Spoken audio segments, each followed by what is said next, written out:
everybody, it's me, Jessica lwhor, and we're back with another Rate the Runway, where I go through RuPaul's Drag Race Season 15 and rate these runways. So, before we get into the episode, because we're down to the final four, finally, please subscribe to my channel, make sure you've hit the bell for all notifications, and you're not missing out on any lwhor content that's coming your way. Some good shit is coming your way. Don't miss out. Okay, best drag excellence. Let's get into it. Attention lwhor, attention lwhor, attention lwhor, attention. Here I am walking down the street, seeing all the boys trying to take a peek. Shorts pulled up, a chest out right. Come on, boys, just take a bite. Look but don't touch, spin it round and round. Okay, so for this week, this is the moment everybody's waiting for. It's like your final, like you saved this look, you have thought about getting to the final four or final three, whatever they decide to do, and be like, okay, this is the look that I'm presenting. I'm saving it for this. And this should be your final evolution. I said this is like your last evolution in Pokemon, your Digivolve, your final, most powerful stage. The progression of how you did, usually it's on the more gown side or more glamour side, like something that really says money, creativity, something unique, like that is like, you're like gooped when you see it around the corner because it's so unique. So how I'm gonna do this is I'm gonna do from my favorite look to my least favorite look, and it's really hard when it comes down to four, but I have different reasons why. So I do have in first place Sasha Colby. Why? I think stylistic preferences, I would have loved a different style of hair, but it wasn't enough for me to think any different about how fabulous this was. The detailing work, the uniqueness of the gown itself and the style. Sasha Colby has a way of presenting things and always showing off different makeup skills.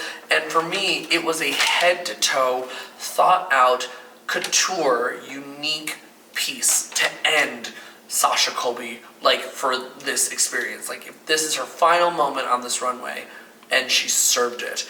And it's always something different. It's always something different. And like Lux said it, it's always something a little Sasha. So I put Sasha in the front. And I think that she really earned it. Now, second to that, I put Lux Noir London. Now, I think that this look in its entirety was beautiful. I think being able to wear something stark white without a single stain or anything dirty, like, she's probably like, this is the first time I wore this. I tried it on one other time. This is the first time I'm wearing this, because if any speck of dirt gets on this beautiful, virginous, beautiful, tight-ass gown, I'm gonna be pissed. That's what I can imagine her doing, waiting for this moment, and that's why she saved it. Hair looked great. I think that there were some lace issues with the hair, but I don't think that it was enough for me to be distracted by it wasn't a distraction to the beautiful gown. Like, that was the final presentation. It was just when they zoomed in. And I think Drag Race, if you zoom in on me right now, you're gonna see a lot of bullshit too. That's why we're at least 10 to 30 feet away from the camera. We really try. It's not always perfect. I do think the back bustled a little bit. It looked like it was too clumped instead of spread out. I don't think it was wrinkly necessarily. It was just looked clumped, so I think that would be my only critique. And I think that's why it's like one step down. It was perfection, like Lux likes to do. However, there was like tiny little things that I happened to notice.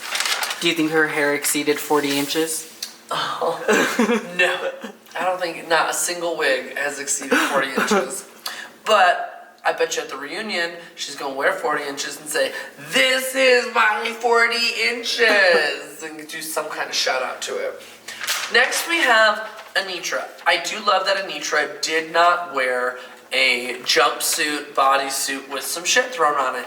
However, for this particular look, I think she looked beautiful. I like that it was different, the royal blues, the crystals, the hair, everything was so intricate to make this a beautiful piece. Two things took me away from it. The first one, you could see the disconnect between the real reveal skirt and the bodysuit. You could tell that was coming, and you could see the disconnect, and it was distracting from the beauty. Then she did a spin, a little twirl, a little kick up the dress, which is super cute. Not when you have the same ugly ass black booties. Why it gotta be black? Underneath that gown. That is the probably 6th time those shoes have been worn on the runway, and probably maybe half of those 6 times did it look okay with the look. And at least 3, including tonight, that was just not, I get that you're revealing, but don't let me see it then. Don't spin and let me see the booty. If that's part of the reveal, fine. I can see why you did that. I get it. It still didn't go. But still. I'm sick of the shit. So that's why you are here. I love the creativity. I love the look. I thought you looked beautiful. But those 2 things threw me off. I knew this was a reveal, which was obvious. And I knew I saw that shoe. Now in last place, even though I think they looked stunning, Mistress Isabel Brooks, I believe, based purely off the runway, that this was not her final stage. I looked at this look, and although I know that there's so much detailing in it, and I can tell just because of the layers, that is a heavy fucking gown, and I give her props for that, especially trying to perform in something like that. However, this was not her Digivolve final stage. This was not her like final polka evolution. It really wasn't. I can recall other runways that I was more gooped and more gagged, and I don't know if that's because I've seen the pageanty side of her prior, but this is something that I feel like we've seen in different colors and different textures. Did it still look amazing? Absolutely. Did she look beat? Absolutely.